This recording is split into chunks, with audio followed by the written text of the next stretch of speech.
Hi friends, ದಿನಾಲು 3 ಗಂಟೆ Netflix, 2 ಗಂಟೆ ಇನ್ಸ್ಟಾಗ್ರಾಮ್ ನಲ್ಲಿ ಸ್ಕ್ರೋಲಿಂಗ್ ಮಾಡ್ತಾ ಕೂತಿದ್ದೀರಿ ಮತ್ತು ಹೇಳ್ತಾ ಇದ್ದೀರಿ ನನ್ನ ಲೈಫ್ ಏಕೆ ಚೇಂಜ್ ಆಗ್ತಾ ಇಲ್ಲ ಅಂತ. ಹಾಗಾದರೆ ನಿಮ್ಮ ಲೈಫ್ ಹೇಗೆ ಚೇಂಜ್ ಮಾಡಿಕೊಳ್ಳಬೇಕು? ಫ್ರೆಂಡ್ಸ್, ಇಂದು ನಾನು ಈ ವಿಡಿಯೋದಲ್ಲಿ 4 ಟಿಪ್ಸ್ ಗಳಿಂದ ಪ್ರತಿದಿನ 1 ಗಂಟೆಯಲ್ಲಿ ನಿಮ್ಮ ಲೈಫ್ ಅನ್ನು ಹೇಗೆ ಚೇಂಜ್ ಮಾಡಿಕೊಳ್ಳಬಹುದು ಅಂತ ಹೇಳುವವನಿದ್ದೇನೆ. ವಿಡಿಯೋ ತಪ್ಪದೇ ನೋಡಿ. Number 1, learn a skill every day for half an hour. ಹೌದು ಫ್ರೆಂಡ್ಸ್, ನಿಮ್ಮ ದಿನದ ಕೇವಲ 30 ನಿಮಿಷಗಳನ್ನು ಒಂದು ಸ್ಕಿಲ್ ಕಲಿಯಲು ಮೀಸಲಿಡಿ ಮತ್ತು ಆ ಸ್ಕಿಲ್ ಅನ್ನು ಇಂಟೆನ್ಸ್ ಆಗಿ ಕಲಿಯಲು ಶುರು ಮಾಡಿ. ದಿನಕ್ಕೆ 30 ನಿಮಿಷದಂತೆ 1 ವರ್ಷದಲ್ಲಿ ಸುಮಾರು 180 ಗಂಟೆಗಳ ಅವಧಿಯಲ್ಲಿ ನೀವು ಆ ಸ್ಕಿಲ್ ನಲ್ಲಿ ಮಾಸ್ಟರಿಯನ್ನು ಪಡೆದುಕೊಳ್ಳುವಿರಿ. ಆ ಸ್ಕಿಲ್ ಯಾವುದೇ ಆಗಿರಬಹುದು, photography, video editing, Excel sheet, ಯಾವುದೇ ಆಗಿರಬಹುದು. Number 2, focus on your finances. ಹೌದು ಫ್ರೆಂಡ್ಸ್, ನೀವು ಪ್ರತಿದಿನ 10 ನಿಮಿಷಗಳವರೆಗೆ ನಿಮ್ಮ ಫೈನಾನ್ಸ್ ಬಗ್ಗೆ ತುಂಬಾ ಕಾಳಜಿ ವಹಿಸಬೇಕು.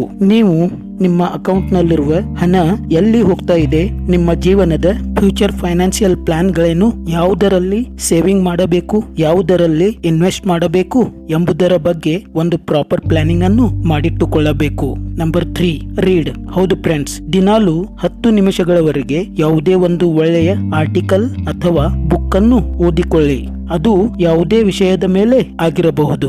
For example, finances, relationship, passion, career. ಈ ಒಂದು 10 ನಿಮಿಷಗಳ ಓದು ನಿಮ್ಮ ಥಾಟ್ ಪ್ರೊಸೆಸ್ ಅನ್ನೇ ಚೇಂಜ್ ಮಾಡಬಹುದು. Number 4, think. ಹೌದು ಫ್ರೆಂಡ್ಸ್, ಇಂದಿನ ದಿನಗಳಲ್ಲಿ ಜನರು ಎಷ್ಟು ಬ್ಯುಸಿ ಆಗಿದ್ದಾರೆಂದರೆ ಅವರು ಜೀವನ ಹೇಗೆ ನಡೆಸುತ್ತಿದ್ದಾರೆ, ಅವರ ಜೀವನದ ಫ್ಯೂಚರ್ ಪ್ಲಾನ್ ಗಳೇನು ಅಂತ ವಿಚಾರ ಮಾಡುತ್ತಲೇ ಇಲ್ಲ. ಹೀಗಾಗಿ ಫ್ರೆಂಡ್ಸ್, ನೀವು ಪ್ರತಿದಿನ 10 ನಿಮಿಷಗಳವರೆಗೆ ಶಾಂತವಾಗಿ ನಿಮ್ಮ ಜೀವನದ ಆಗು ಹೋಗುಗಳ ಬಗ್ಗೆ ಯೋಚಿಸಬೇಕು. ಕ್ರಿಯೇಟಿವ್ ಆದ ಯೋಚನೆಗಳನ್ನು ಮಾಡಬೇಕು. ಆ ವಿಚಾರಗಳನ್ನು ಇಂಪ್ಲಿಮೆಂಟ್ ಮಾಡಲು ಪ್ರಯತ್ನಿಸಬೇಕು. ಫ್ರೆಂಡ್ಸ್, ಹೀಗೆ ನೀವು ದಿನಾಲು ಈ 4 ಟಿಪ್ಸ್ ಗಳನ್ನು 1 ಗಂಟೆಯ ಮೂಲಕ ಫಾಲೋ ಮಾಡಿದರೆ ನಿಮ್ಮ ಲೈಫ್ ಮುಂದಿನ 1 ವರ್ಷದಲ್ಲಿ ಅದ್ಭುತವಾಗಿ ಬದಲಾಗಿರುತ್ತೆ ಅಂತ ಹೇಳ್ತಾ ಈ ಒಂದು ವಿಡಿಯೋಗೆ ವಿರಾಮ ನೀಡ್ತಾ ಇದ್ದೀನಿ. ಜೈ ಹಿಂದ್, ಜೈ ಕರ್ನಾಟಕ.